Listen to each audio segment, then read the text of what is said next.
The first thing you notice is the mud. Not the romantic mud of paintings, not the theatrical mud of stories told by firelight in warm rooms far from here. This mud is something else entirely. It is alive in the way that suffering is alive, persistent, patient, indifferent to everything you bring against it. It swallows a child's boot whole and offers nothing back. It coats the hem of every skirt, the soul of every prayer, the underside of every small hope this place has ever produced. Between November and March, it does not dry. It simply waits, the way the land itself has always waited, for labor, for rain, for the next body to be pressed into its keeping. The morning does not begin with birdsong here.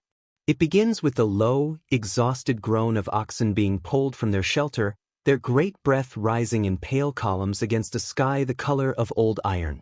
It begins with the sound of a wooden door scraping mud, that same mud, as it is dragged open by hands that have not yet fully warmed. And it begins with a woman standing at a threshold that is barely a threshold, a crooked frame of wattle and rotting timber that separates the interior dark from the exterior dark, watching the field beyond as though waiting for it to confess something she already knows. She has no monument, no chronicle entry, no name preserved in the careful Latin of a monastery record. History did not think to keep her. She was a villain, bound to this land as surely as the oak roots beneath it, and the land itself bound to a lord she had never seen, who existed for her only as a number in a ledger, a portion of grain taken, a Labor Day owed before it was even lived. He lived in a stone hall 3 days' walk to the east. Stone. While she slept beneath thatch that breathed with the wind and wept with the rain. But do not mistake her invisibility for ignorance. She knew the weight of a bushel of rye down to the handful. She knew which roots, boiled with rainwater and the dried skin of an elderberry, could slow a fever, and which ones, taken in the wrong measure, could end a life with a quietness that frightened her. She knew the precise angle at which the November sun fell through the smoke hole in the roof, that small, sacred wound in the thatch above the fire, and she had calculated, without pen or parchment, exactly how many more days of workable light that angle promised before the world closed itself away entirely. This village was not a community in the sense we reach for when we use that word. It was a shared wound.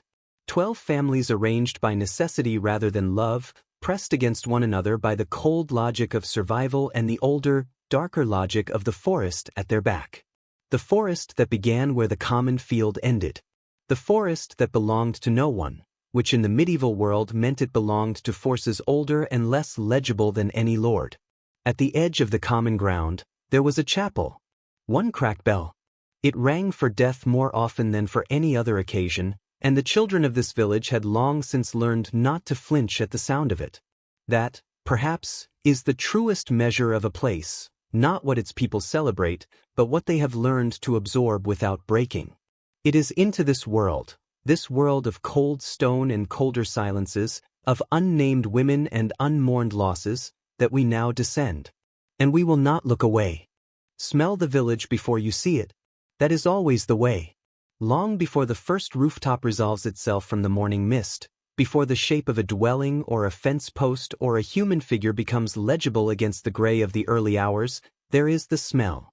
Wood smoke, yes, but not the clean, romantic smoke of a hearth in a story. This smoke is laced with something animal, something fermented, something that speaks of bodies pressed too close together through seasons that extend no mercy and offer no reprieve. It is the smell of survival conducted at close quarters, of grain stored damp and ale brewed in the same room where children sleep, of a world in which nothing is wasted because nothing can be. The track leading in from the common road is flat with the weight of centuries. Pressed down by generations of feet, by cartwheels cutting the same ruts into the same earth year after year, by the slow dragging of things too heavy to carry cleanly, grain sacks across wet ground, the sick who could no longer walk themselves, the dead who were heavier than anyone expected them to be. On either side of this track, the crofts stretch in long, irregular strips, small gardens of determined survival. Leeks stand in dutiful rows. Onion tops move faintly in the morning air. The hands that tend them are never truly clean. They are never truly warm. From September to September, they work. Beside a drainage ditch at the edge of the lane, A boy crouches. He is perhaps 9 winters old. Perhaps 10. Age, in this village, was not always carefully counted. There were no records of his birth, no document that named the day or the season. What is certain is the hollow quality of his attention as he watches a beetle navigate the surface of brown water, its legs finding purchase on something invisible. He has not eaten since yesterday's pottage, a thin, gray communion of dried peas and something that may once have been a carrot, seasoned with nothing but necessity. His stomach has stopped announcing itself. That is its own kind of knowledge. His father is not here. His father is in the Lord's field this morning, because this is a boon day, a day of labor owed to the manor before any labor can be given to the family's own strip of ground. This is the arithmetic of serfdom, and it is precise and pitiless. Time given away before it is even lived, hours that belong to a man in a stone hall who will never know this boy's name. The boy does not rage against this. He does not yet have the language for rage. It is simply the shape of the world, the same way the ditch is shaped, the same way the sky is shaped. A fact, not a question.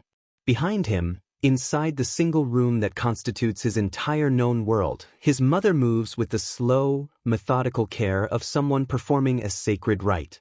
She is layering dried bracken beneath the sleeping pallet, insulation against the cold that rises through the earthen floor like something with intent. The walls around her are daubed wattle, and last winter's damp has left its dark signatures at the base of them, watermarks that record not catastrophe but the ordinary persistence of cold and wet and time. A clay pot hangs above a low fire. Inside it, something simmers. She has calculated, with the quiet precision of someone accustomed to having very little, that it will last 2 more days. She counts meals the way the priest counts the canonical hours, not with pleasure, but with the solemn awareness that what comes after depends entirely on what is preserved now. The village holds its breath in these early hours. The mist has not lifted. It sits low over the common ground and the open strips of field, softening every edge, muffling every sound, making the world feel briefly smaller and somehow safer than it truly is. And at the far boundary of the field, where the last furrow meets the first tree, the forest begins. It does not announce itself. It simply starts, the way certain silences start, without warning, without edge, one moment absent and the next entirely present. The people of this village live precisely at the boundary of that forest. They always have. It feeds them sometimes. Nuts, game, fallen wood, and it frightens them always, because the forest in the medieval world operates under a different jurisdiction entirely. Older than any lord. Older than any bishop. Ungoverned by the systems of obligation and tithe and sworn fealty that give this village, brutal as it is, its legible shape. They will not leave its shadow. They cannot afford to. And so they remain, balanced on that strange, tender edge between the world they know and the world they do not, carrying their hunger and their knowledge and their unnamed children into each new morning, waiting for something they could not name if asked. What they are waiting for we are about to find out. There was a woman in this village who had once been a girl who liked to stand on the highest ground she could find and look north. No one remembered this about her now. The girl had been absorbed entirely by the woman, the way all girls in this world were absorbed, gradually, without ceremony, replaced by calluses and obligation and the particular kind of tiredness that does not lift with sleep.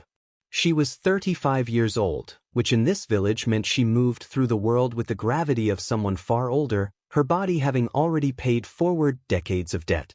Her hands were the hands of a woman of 60, knuckled, cracked along the joints, stained at the fingertips with the tannin of barley and the residue of whatever dried herbs the previous summer had been generous enough to leave behind. Her face held the record of every winter she had survived, not as sorrow exactly, but as weather, as labor, as the particular expression of someone who has been asked, again and again, to carry more than was visible. She was a Brewster. It was one of the few trades a woman in medieval England might hold beneath her own name, in her own right, without a husband's sanction recorded in a manor court. She brewed ale in a clay pot behind her house, ale made from barley she malted herself, spreading the grain on flat stones, letting it begin to wake, then drying it slowly over a low fire until it smelled of earth and something almost sweet. The water she used came from the village well, the same well the livestock drank from, the same well the children carried buckets from with both hands. There were no hops. Hops would not reach the English countryside for another century. What she added instead were the dried remnants of the herb garden at the back of her croft, ground ivy sometimes, or yarrow, or the last of the meadowsweet that she kept in a cloth pouch through the cold months like something precious. The ale she produced tasted of grain and effort and something faintly, honestly dark. The men of the village drank it without ceremony, without gratitude. The way they received all things that women produced, as though it had arrived by its own accord, as though hands had played no part. Beside her door, there hung a short piece of wood. Into it she had carved small notches, each one precise, each one representing a debt, a cup given on credit, a favor extended across the thin arithmetic of trust that held a community together when everything else was failing. She could read every notch without looking directly at it. She knew them the way she knew the weight of a cup, the temperature of a ready mash, the sound of a fire that needed feeding.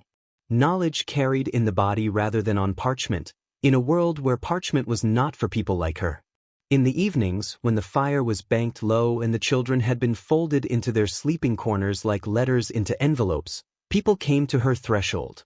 Not only for the ale, though the ale was real and the warmth was real and both were necessary. They came because she was the kind of woman who said the quiet thing aloud, the thing that lived between people during the day like smoke, present but unnamed, that everyone sensed and no one voiced. She had a gift for finding the words that others had swallowed, for lifting them into the air where they could be examined. When the harvest failed 2 years in succession, when the rye came up thin and gray and the peas rotted in their pods before the pods were ready, it was she who said, plainly and without theater, that they could not meet the Lord's grain demand and survive the winter. But they could not do both. The reeve would have to be told. The manor court would have to be petitioned. She used the word petition the way she used everything, carefully, aware of its weight, aware of what it would cost her. She walked to the manor herself. Her voice, she had decided beforehand, would be steady. Her hands, she could not control. They shook at her sides throughout the walk and throughout the audience with the reeve, who was a small man with a wax tablet and the practiced expression of someone who has learned to receive bad news about other people's lives without any particular disturbance to his own. She told him what the village could offer. She told him what it could not. He recorded something on his tablet. He told her the demand stood. She walked back. She did not win. This is not that kind of story, and this was not that kind of world. But she had spoken. She had stood in a room designed to make her invisible and used her voice as though it belonged to her, because it did, and because she knew it, even if no one else in that room agreed.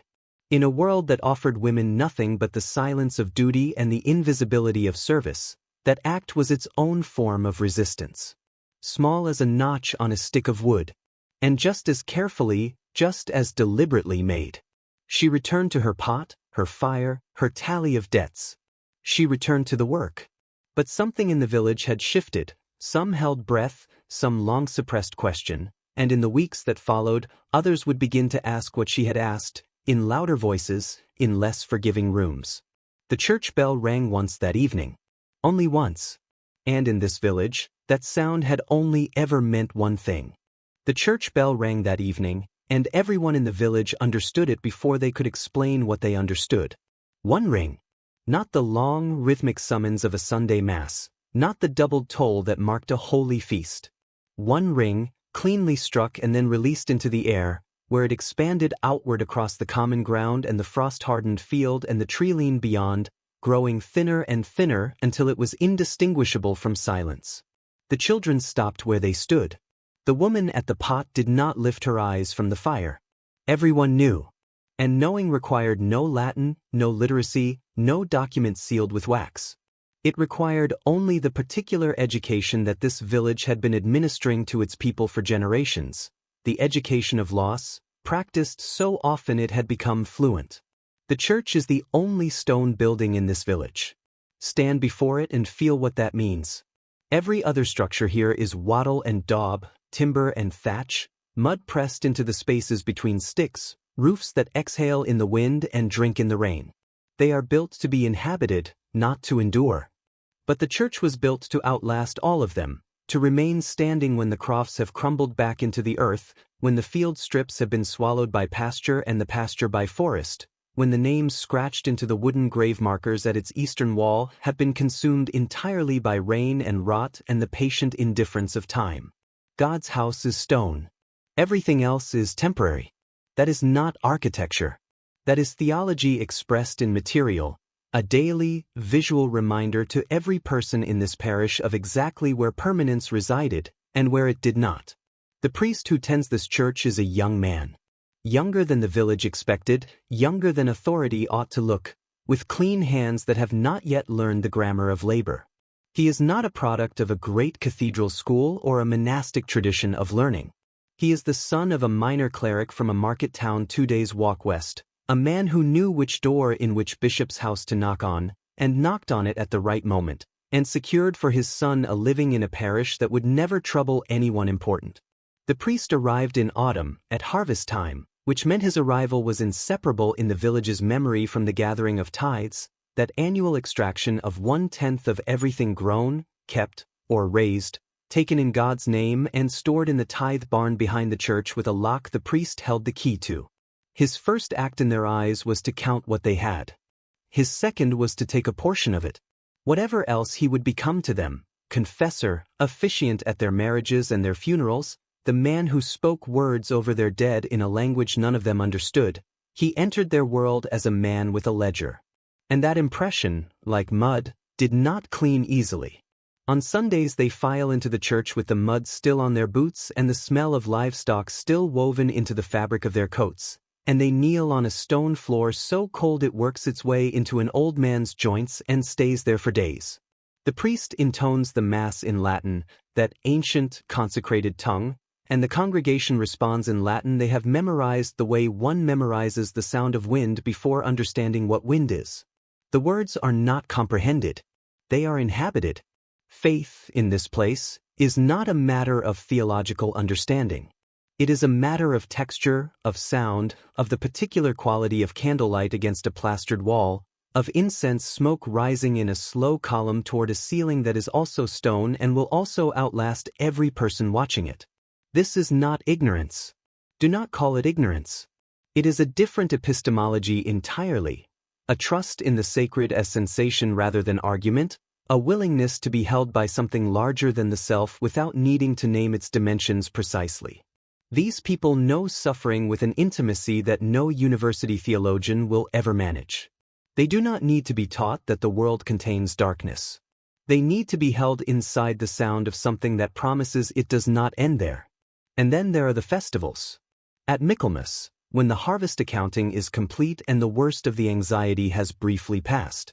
At Plough Monday, when the first furrow of the new agricultural year is cut and the whole village follows the plough across the common field with a kind of solemn, joyful ceremony that belongs to no church calendar and every human one. At the feast of the patron saint, whose name most of the children cannot quite pronounce, having learned it only in the priest's rapid Latin, the common ground becomes something else entirely. There is dancing, real dancing, the bodies of people who carry weight for a living moving with a lightness that seems almost impossible given everything. There is bread baked from grain that was quietly, carefully, defiantly set aside before the tithe collector arrived, bread that tastes of hidden things, of small victories, of the human instinct to keep something back from every system that demands everything. There is laughter. Honest, unguarded laughter, moving through the crowd the way warmth moves, person to person, without permission, without calculation. And then Monday comes. The field reasserts itself. The Lord's man appears at the boundary on his horse, not necessarily to do anything, simply to be seen, which is its own kind of language.